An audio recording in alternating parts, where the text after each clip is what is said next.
The sunshine and beaches of South Florida attract many types of people. Aspiring young models gravitate here with the hopes of being discovered. Beginning in February 1984, the dreams of stardom darkened into nightmares when several young women disappeared. It was the beginning of a string of brutal and terrifying murders that spread out across the country.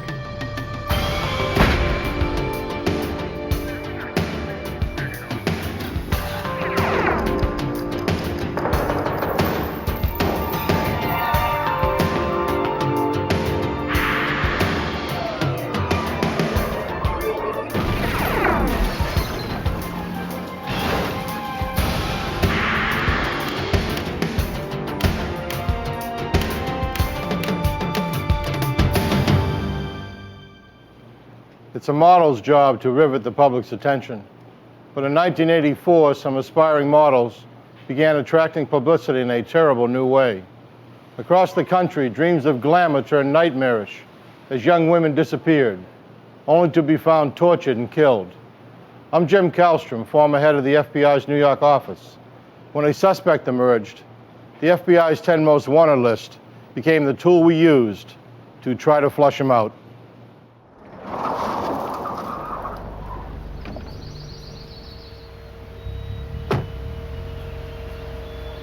The promising life of Beth Kenyon came to a violent end on March 5th, 1984.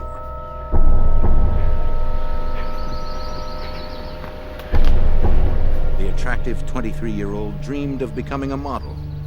She had even been a finalist in the Miss Florida pageant.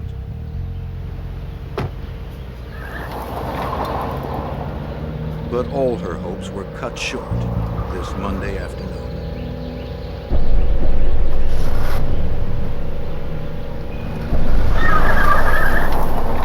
The next day, Beth's parents reported her disappearance to the Miami police. The police merely listed Beth as a missing person and explained many girls her age drop out of sight for various reasons without telling their parents. But the Kenyons knew their daughter wasn't the type to just vanish after a few days on a lark. They hired private detective Ken Whitaker and his son Ken Jr. to investigate. She's been missing. The Kenyons told the Whitakers that Beth worked as a teacher of emotionally disturbed children. She has a regular routine that she comes home. She was responsible and enjoyed a close relationship with her family. Strange there. This is, as you can see, where she had a 6 o'clock appointment. That she Fearing did not something show had up. happened to Beth, the Kenyons had searched their daughter's apartment in North Dade County for anything that might help them find her. But all they found was an address book and a picture album. Beth, and this is Beth over here, and this is a boyfriend, somebody she went out with. This is just showing me a picture. Armed with little more than a few snapshots of Beth and her friends, the investigators went to work. The father and son team quickly narrowed down Beth Kenyon's last known whereabouts. Ken Whitaker Jr. talked to an attendant at a Miami gas station near the school where Beth taught. Ken showed the attendant several photographs. He clearly remembered Beth, but he also recognized someone else in the photos, a man that accompanied Beth the afternoon she disappeared. His name was Christopher Wilder. On March 11th, 6 days after Beth's disappearance, the investigators contacted Wilder by phone. He denied knowing where Beth was, but invited the Whitakers to his house to speak more about her. But when Wilder didn't answer his door, the suspicious investigators decided to look around. They had learned he was a successful building contractor and a self-proclaimed fashion photographer. The Kenyons had told the father and son team that Wilder had proposed to their daughter, but that she had turned him down, leaving him upset and angry. Rifling through the garbage, the Whitakers found a photograph. Chris Wilder. On the surface, it appeared an innocent picture, but to trained eyes, it meant more. The Investigators soon learned that Christopher Wilder had driven a car in the Miami Grand Prix. On February 26, 1984, he finished 17th and won $400. That race day was also the last time that anyone saw Rosario Gonzalez. The 20-year-old worked for a marketing firm distributing free aspirin samples at the Grand Prix. The Miami news still buzzed with the mysterious disappearance of Gonzalez. She had vanished just 5 days before Beth Kenyon. The investigators discovered that Wilder knew Gonzalez. She had modeled for him in amateur photo shoots. It was a critical connection. The two missing women, Beth Kenyon and Rosario Gonzalez, were linked through Christopher Wilder. With this information, Mr. and Mrs. Kenyon sought the help of the FBI. Special Agent John Hanlon of the FBI's Violent Crimes Unit in Miami remembers the meeting. On the 12th of March, the Kenyons came to the FBI seeking more active involvement of the FBI. Of course, we didn't have any jurisdiction at the time. There was no evidence of an abduction. In an attempt to put pressure on Wilder, the Kenyons' private investigators leaked their findings to the Miami Herald. The story was published on March 16, 1984. Though the article did not mention Christopher Wilder's name, it clearly accused him. The report described the man connecting Gonzalez and Kenyon as a local contractor, race car driver, amateur photographer, and a native Australian. It was Wilder to a T. Although the FBI had no jurisdiction, Supervisory Special Agent Gordon McNeil had already begun looking into the matter. This connection drew my interest, and I decided to open a preliminary kidnapping investigation to see if we had a possible violation of federal law. Agents McNeil and Hanlon found Wilder was a likely suspect. He had a criminal history that reached back to his native Australia, where he was out on bail on a sexual assault charge. Days later, on March 21st, the agents were notified about an incident which allowed them to open a full investigation.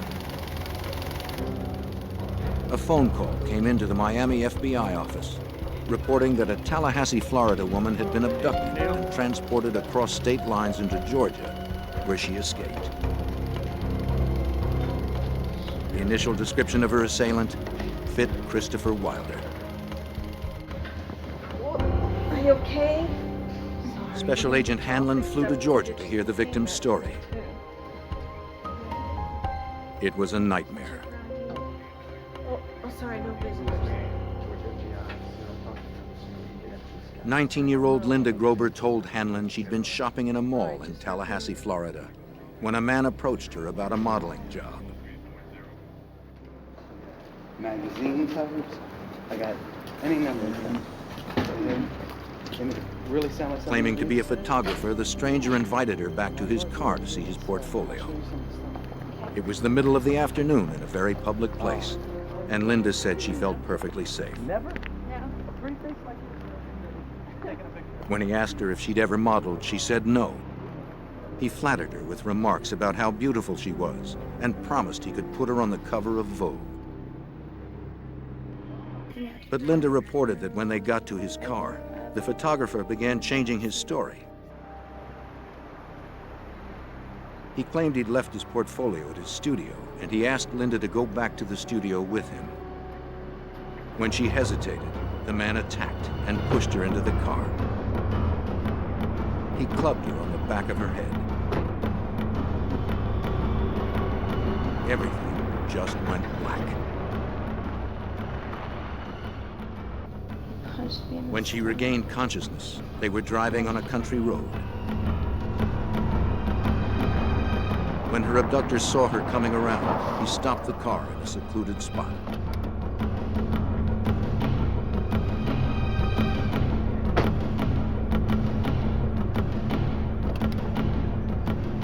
He dragged Linda from the car, telling her that if she tried to escape, he would kill her.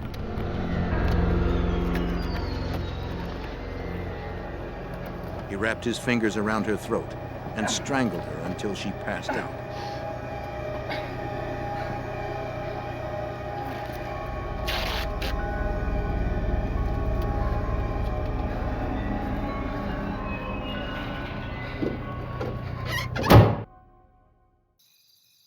The next time she woke up, she was wrapped in a sleeping bag, lying on a bed in a cheap motel room.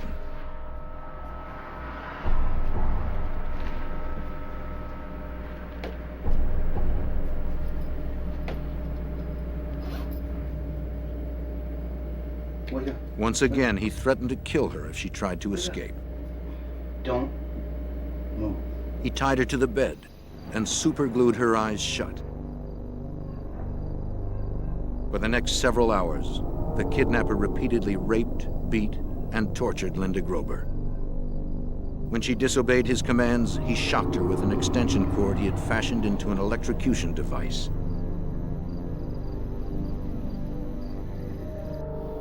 And he tied The me abuse up. was so severe, Linda realized she would be dead before someone found her. And then we drove to a room. Did you recognize anything about the car? She managed to break free and locked herself in the bathroom. Somebody help! Help! She pounded on the walls and screamed for help. Help me! Stop it! Stop it! Stop it! Hey! Stop now! Stop it! Stop it! I'm telling you. The rapist panicked, grabbed what he could, and ran.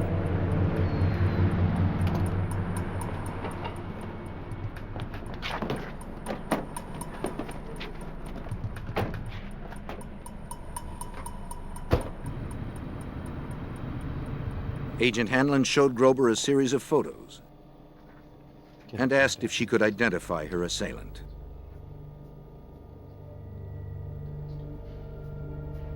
It was absolutely no doubt in my mind. I mean, I'd spent hours with this person that's who he was. And I just identified him as clearly Christopher Wilder.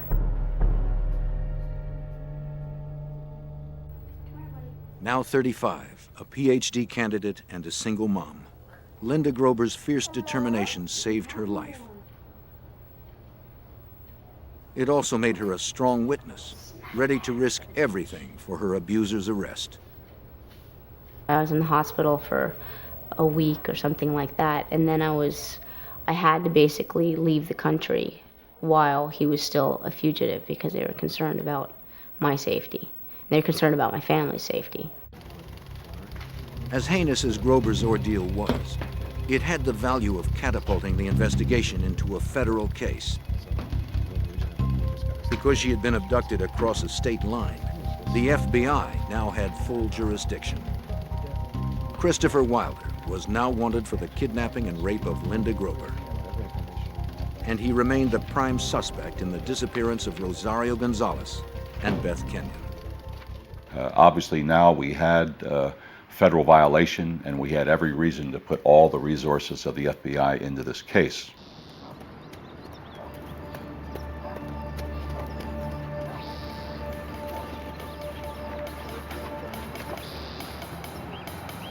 Not knowing exactly where to find Wilder, a team of agents descended upon his house in full force.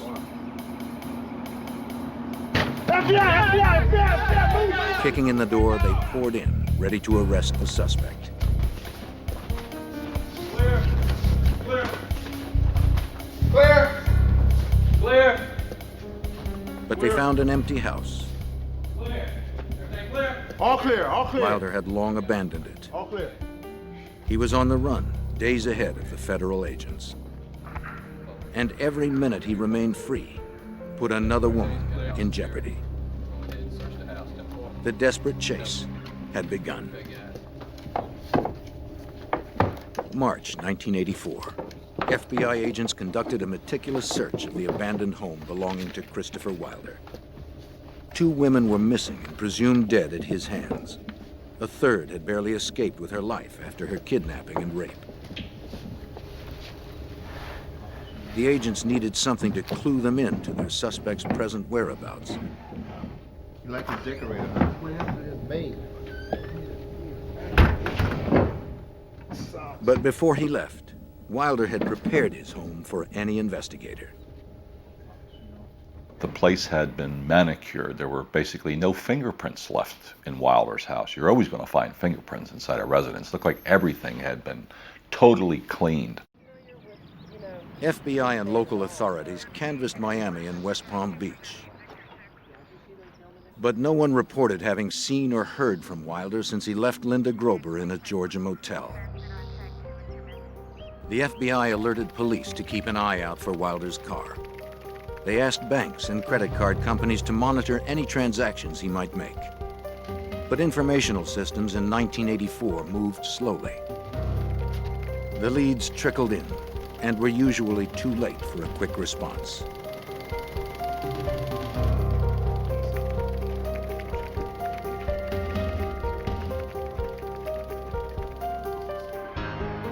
On March 21, 1984, a sharp-eyed utility repairman in Central Florida noticed something unusual in a shallow creek.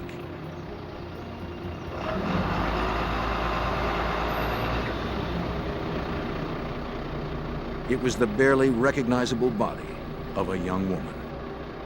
She was later identified as 21-year-old Teresa Ferguson. Witnesses last saw her 3 days earlier, leaving a shopping mall with a man fitting Wilder's description. The autopsy showed she'd been beaten with a tire iron and strangled to death. The victim's profile and the savagery of the crime suggested Wilder. But nothing directly tied him to it. If it was the Australian contractor, the FBI agents knew they had a serial killer on the loose. One that had to be stopped before he murdered again. Agents continued to follow the suspect's trail. An automatic security camera photographed Wilder at a bank in Tampa. The bank records showed that he had emptied his accounts of more than $19,000. It was an ominous break. Their prey now had the money to travel far and wide. By March 22, 1984, Wilder was already in Texas.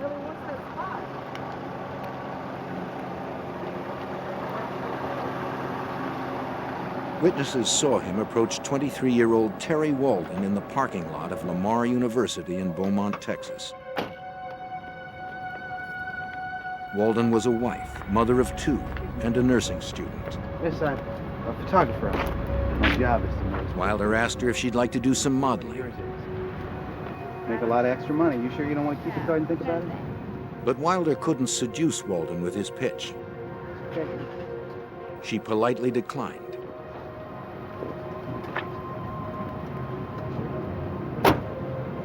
She had no way of knowing that she would soon see him again.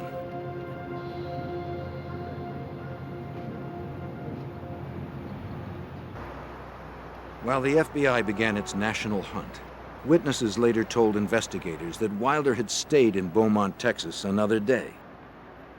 This time he went back to familiar territory to stalk his next victim. They have, this one's from $7.99 or $9.99. He visited the local mall, shopping for a young woman to deceive with dreams of glamour. You're taking some fashion photography? No, listen. You don't have to blind me. I'm legit. It's okay. But no one succumbed to his bogus promises. No, sorry. That's fine. That's fine. After getting brushed off several times, he spotted a familiar face. It was Terry Walden.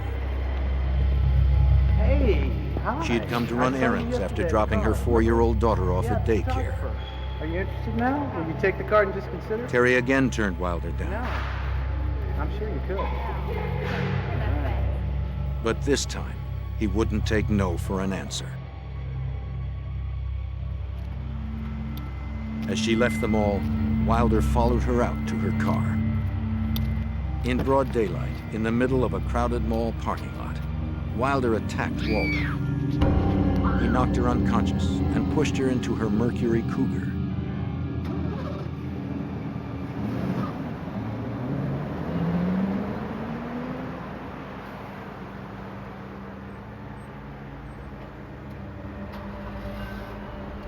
He grabbed his bags and drove off in the victim's car. Walden's husband reported her missing later that afternoon when she failed to pick up her daughter at daycare. But by then, it was too late.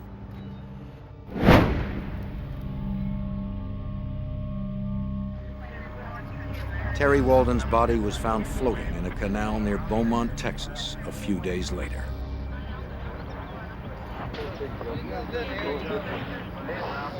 The police recovered Wilder's Chrysler a few miles away. Some fiber and some here and here. Let's get a couple pictures of this, Jim, before we take the stuff out. An FBI forensic search of the car uncovered hair and fibers matching Teresa Ferguson, the young woman discovered by the repairman 5 days before.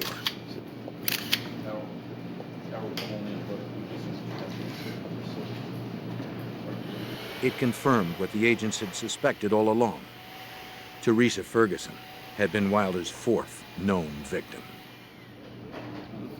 Get on the floor, bro.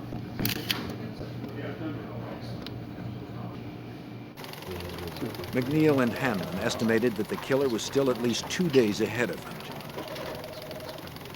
Out of the Miami office, they broadcast a national all-points bulletin for Terry Walden's stolen car.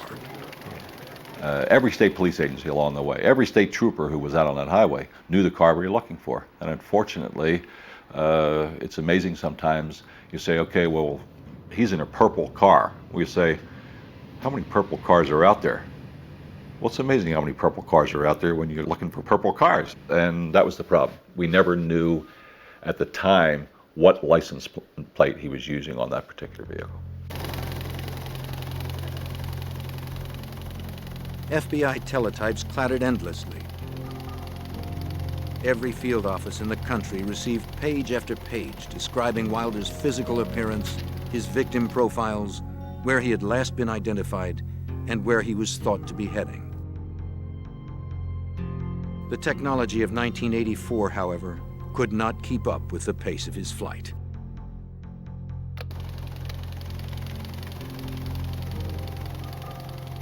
There were so many leads on Wilder going back and forth all over the country. Every one of them went to all FBI offices for information, that the FBI teletype system was backed up over 48 hours for about 2 weeks because of the volume of information that was flowing back and forth on Wilder. That left the Bureau with only one certain way to track Wilder. They had to follow the grisly trail of corpses he discarded as he ran. The next victim was 21-year-old Suzanne Logan. She was last seen shopping at a mall near Oklahoma City. A fisherman stumbled upon her body 2 days after she disappeared. The location of her disappearance and the manner in which she died all suggested one thing. She had died at the hands of Christopher Wilder. In this particular case, we had an individual who was kidnapping, raping, torturing, and murdering a woman about every day and a half. So there was intense pressure, as there should be. Slow technology and a fast fugitive hampered the FBI. But on March 28th, they got the break they had hoped for. Wilder checked into a motel in Rifle, Colorado, using a stolen Visa card. The FBI knew he had the card and was using it, but they had not been able to trace it until Rifle. In those days, 1984, they didn't have the instant validation of your credit card when you walk into a hotel. They only called in bills that were going to exceed $100. Every motel that Wilder stayed along his murderous route, the charges were in the vicinity of $50 to $60. Perhaps from sheer boredom, the motel clerk decided to call in the credit card that night, instead of waiting to mail it the next day.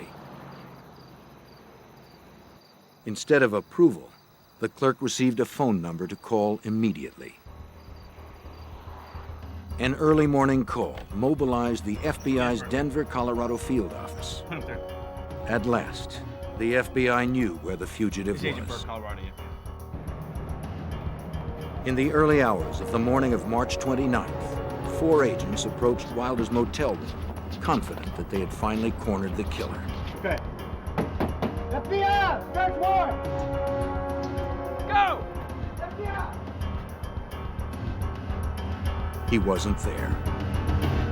As swiftly as the FBI had responded, Wilder had eluded them. For some unknown reason, the fugitive had departed before sunrise. He's not in the hotel. It had been the best lead the agency had, and it failed. Once again, the exasperated task force had no idea of where the predator was. Yet they feared it was one of the dozens of shopping malls within a day's drive of Rifle, Colorado. March 29th, 1984. In just 3 weeks, the Australian contractor Christopher Wilder had abducted 4 women and murdered 3 of them. FBI agents noticed a pattern developing in the campaign of violence. The killer kept his direction westward, and he had narrowed his hunting grounds to shopping malls.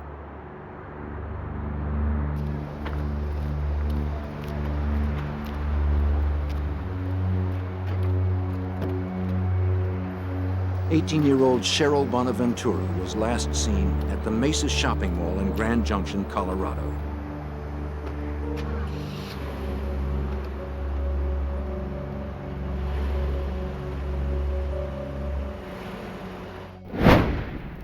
The FBI would later connect Wilder to her death.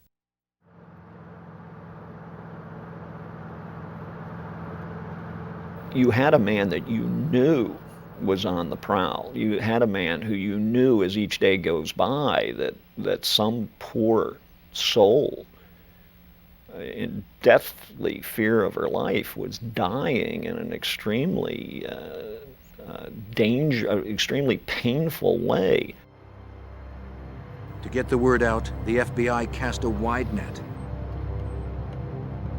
Across the country, agents notified security officers and mall managers about the danger, telling them to be on the lookout for the Australian. Investigators supplied malls with photos and flyers that were posted to alert shoppers. Despite the FBI warnings, a teen magazine held a cover girl competition at the Meadows Mall in Las Vegas.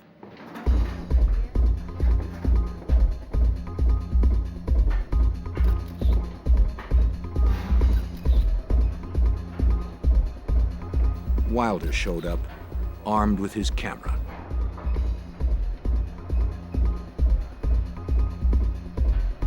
He chatted with several of the teens during the event, but eventually zeroed in on Michelle Korfman. The 17-year-old had driven up the 25 miles from her family's Boulder City, Nevada home. Nervous about participating in her first model search, she had asked her friends and family to let her go alone. After a few minutes' conversation with Wilder, Korfman changed her clothes and left the mall with him. Yeah, sure, I do. That's great. It was April 1st. As soon as Vegas authorities alerted the FBI that a local girl had disappeared at a mall, agents responded.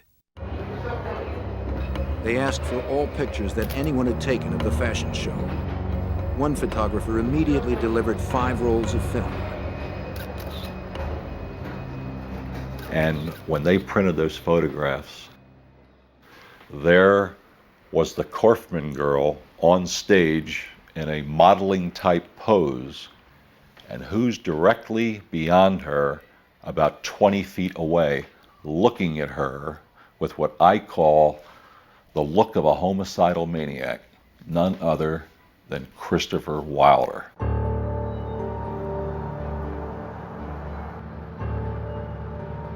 Like the others, young Michelle Korfman suffered at the hands of Wilder. He bound and gagged her with duct tape. Then he beat, raped, and tortured her. and you will see incisions in the body.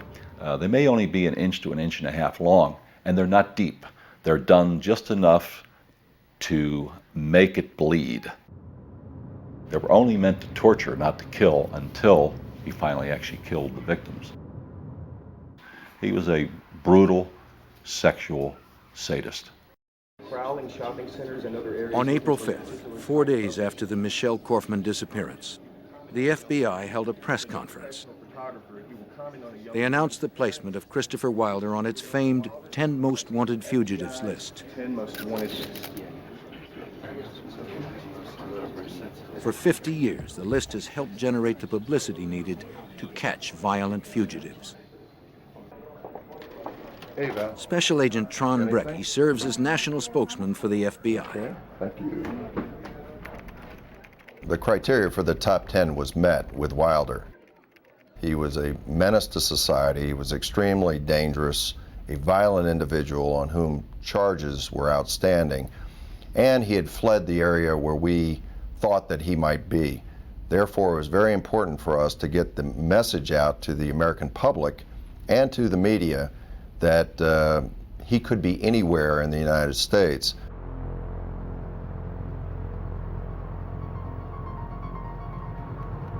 But Wilder's addition to the 10 Most Wanted Fugitives list came a day too late for Tina Marie Risico.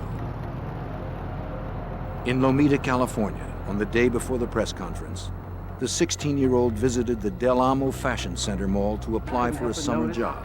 What a beautiful face you have. The high school student wanted the work to save for a car. She met Christopher Wilder when he said that she was perfect for a modeling gig he had to shoot. And actually, you're so perfect that I could give you $100 right here. He gave her $100 cash and promised much more to come. If you're right, and I know you are, I can tell you all. Do you have a few minutes to just go out and look at close the postcard? Take some pictures in front of me. I say to myself, this girl is perfect.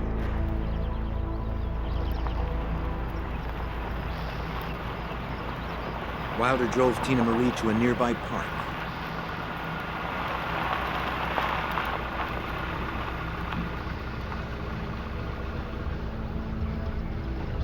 At first, everything progressed as if it were a legitimate job. He said the scenic location had perfect light for the camera. This canopy right here, I think, is really lovely. Right? As the shoot began, an eager Tina Marie worked to please her photographer. Yeah, just look sort of.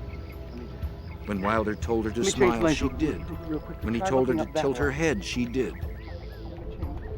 And then it all turned wrong. Now, in the car. All right? He pointed a .357 Magnum at her face and told her to get in the car. Quickly, quickly. The terrified teen had no choice but to obey.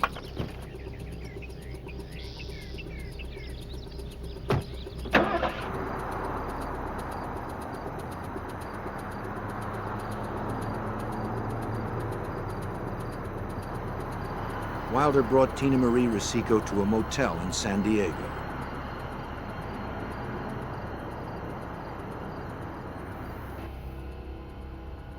There, like all the others, he beat his teenage victim, tied her to the bed, and raped her repeatedly. Wilder cut her with his knife and electrocuted her using wires he would tie to different parts of her body. The brutality perplexed Agent Hanlon.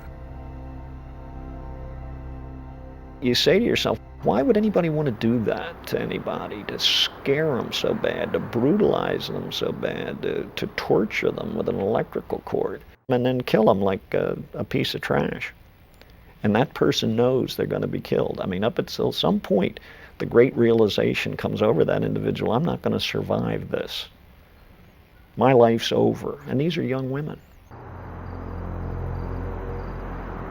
He identifies himself as a professional photographer, commenting on a young woman's appearance and attempts to persuade her to accompany him from the area. Just as Tina's life was about to end, a special news bulletin captured Wilder's attention. Dangerous, and this approach may lead to his apprehension. Christopher Bernard Wilder has been placed on the FBI's 10 most wanted list. It was the FBI press conference. Wilder watched in horror as his picture was plastered on television sets across the nation. The federal agents proclaimed him the most wanted fugitive in America. They held him responsible for the disappearances of 6 young women. They didn't know about the 7th victim in the hotel room with him. We want to get the information out as quickly as possible. We gotta move, come on. Wilder panicked. He grabbed Tina Marie and hit the road. Come on, we gotta move.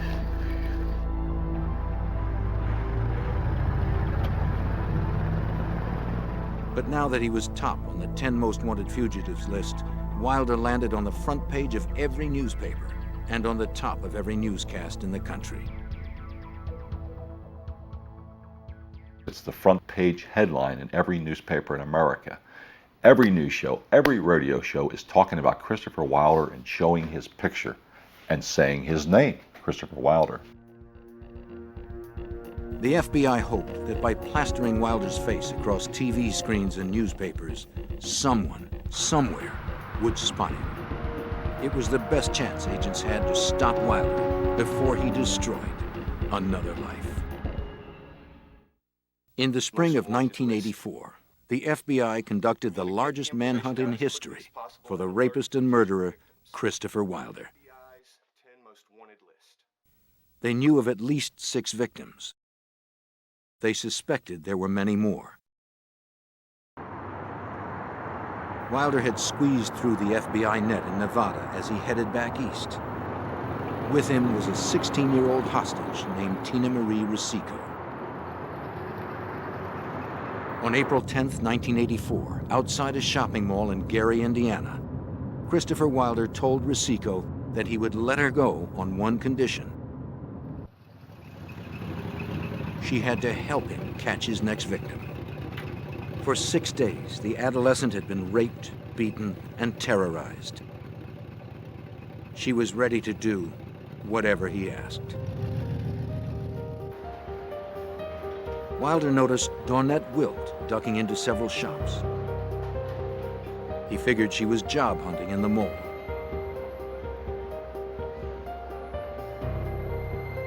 Rosico told Dawnette that Wilder was a store manager and wanted her to fill out a job application at his car.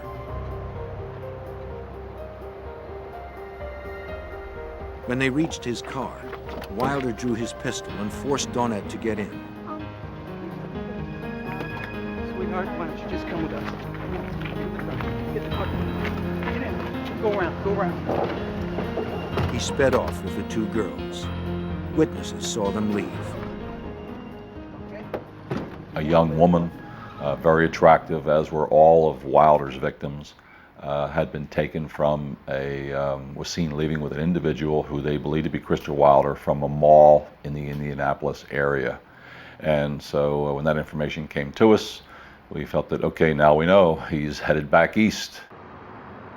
The Bureau directed every agent east of the Mississippi to work on the case. Despite his promise, Wilder refused to release Tina Marie. Instead, he forced Rosico to watch while he tortured and raped Dawnette in front of her. The nightmare continued for 2 days. On the morning of April 12, 1984, Tina Marie heard a familiar voice on the morning news. Any kind of energy, and just put Tina come home alive safely. You know, we're all rooting for you. The word that we've got on national television, Tina Marie's mother begged the kidnapper not to hurt her daughter. Your daughter, and that there is every indication that your daughter is still alive. And Wilder flew into another panic. He packed up his hostages and left. Get her dressed and you get dressed. Now. Wilder complained that it was only a matter of time before the FBI caught up with him. He stopped the car in a wooded area near Penn Yan, New York.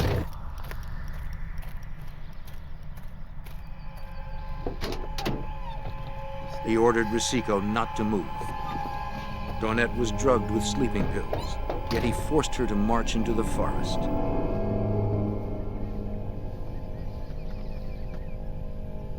Left alone, Tina Marie pondered the opportunity to escape. But the horror of the last 9 days had broken her mentally. She stayed put.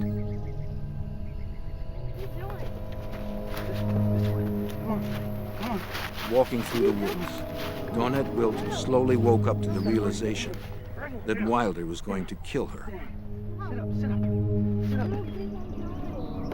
She didn't want to die by stabbing. She begged him to shoot her instead. Kneel down. Kneel down. Ignoring her pleas, Wilder stabbed her through the chest twice and left her for dead.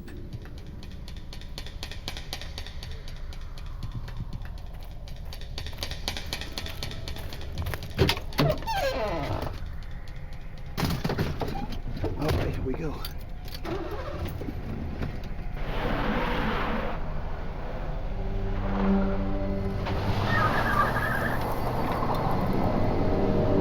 As he began to drive away, the fear that Dawnette Wilt might still be alive seized him.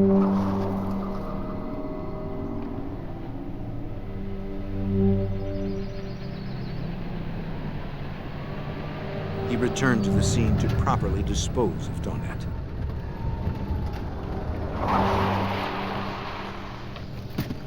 You stay here. You stay here, you hear?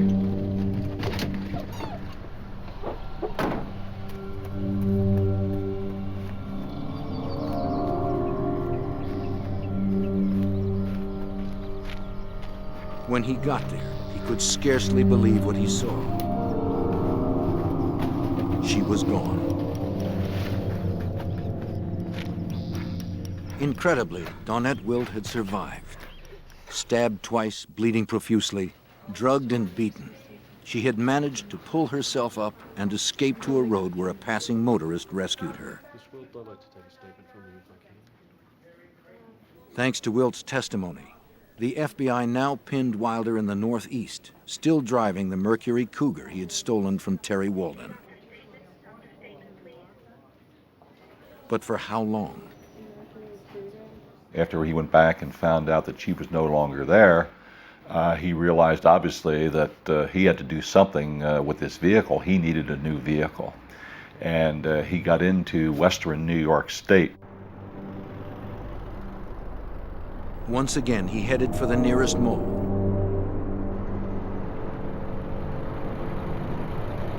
This time in Victor, New York, where he spotted a gold Pontiac Firebird. He told Rosico she would take the wheel of the Cougar and follow him wherever he went.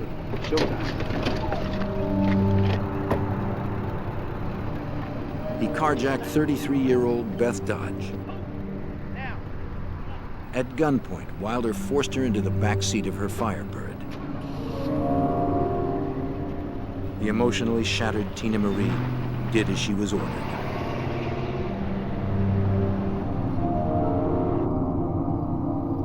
Wilder drove for a half an hour to a secluded area.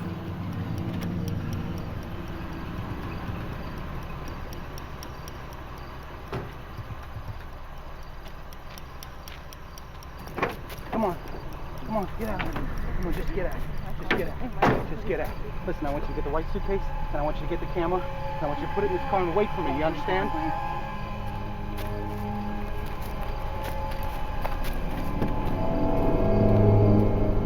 He forced Beth Dodge into the woods.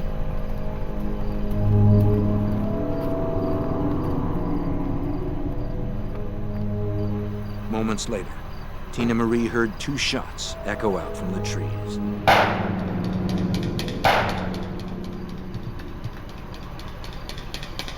There had been no rape, no torture this time. Wilder had simply killed Dodge for her car. But he had a different fate in mind for Tina Marie. In all the hell he had put her through, Wilder had bonded with Tina Marie. He told her he didn't want her to be around when the end came. He drove Tina Marie Rosico to the airport in Boston and gave her money for a ticket home to Los Angeles. Her ordeal was finally over. Once safely home, Tina Marie would fill in details for agents about Wilder's murderous rampage. Wilder was now alone, and the agents didn't want to wait till another victim disappeared to clue them into his whereabouts. During the search for Wilder, we knew that he had friends in Canada and had visited Canada extensively. So we felt there was a good chance that he was heading directly to the east and then north into Canada. Wilder raced toward the border in Beth Dodge's Firebird. For 3 weeks, he had beaten the FBI's best efforts. Even the 10 most wanted fugitives list had failed to produce his capture. Agents McNeil and Hanman desperately wanted to stop the killer before he struck again or fled their jurisdiction. By April 1984, Christopher Wilder had left 7 women dead across America. 3 more were presumed dead. 3 others had survived with rapes and beatings. The FBI believed that he was in New England, heading north. Federal agents concentrated their resources in the northeastern states before he could escape across the Canadian border. I mean, the FBI had agents out circularizing in the wanted poster out and that kind of thing, but the best thing you have going for you are the hundreds of police officers up in that area who are many more eyes and ears than FBI agents available in New England. On Friday, April 13th, 1984, Wilder stopped for gas in the tiny town of Colebrook, New Hampshire, about a dozen miles from the Canadian border. While he filled the tank, he casually asked an attendant about the paperwork that might be needed to cross the border. 2 state troopers, Wayne Fortier and Leo Jellison, spotted Beth Dodge's car.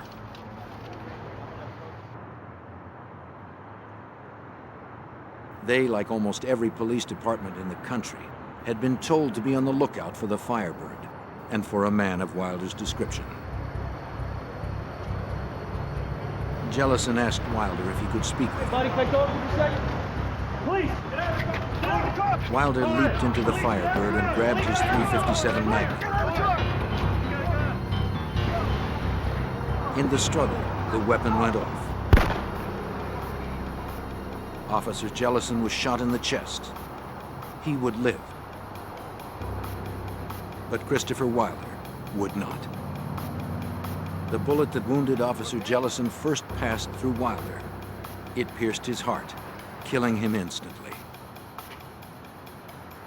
Wilder's cross-country reign of terror ended with a 10th death. His own. Authorities ultimately recovered the mutilated bodies of Cheryl Bonaventura and Michelle Korfman in the months afterwards. But the 2 missing women that started the investigation, Rosario Gonzalez and Beth Kenyon, were never found. Mr. and Mrs. Kenyon went to their graves without knowing the fate of their daughter.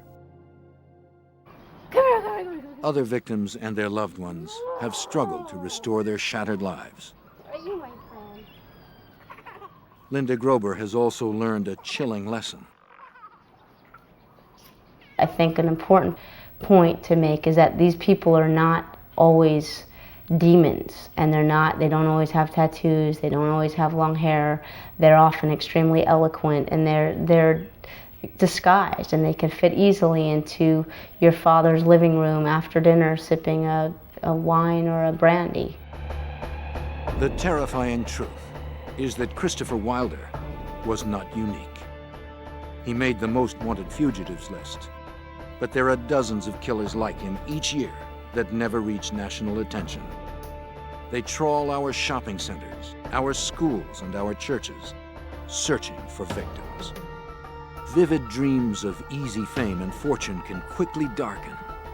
Only through public awareness, tireless vigilance, and the resourcefulness of the FBI can we hope to keep these predators at bay.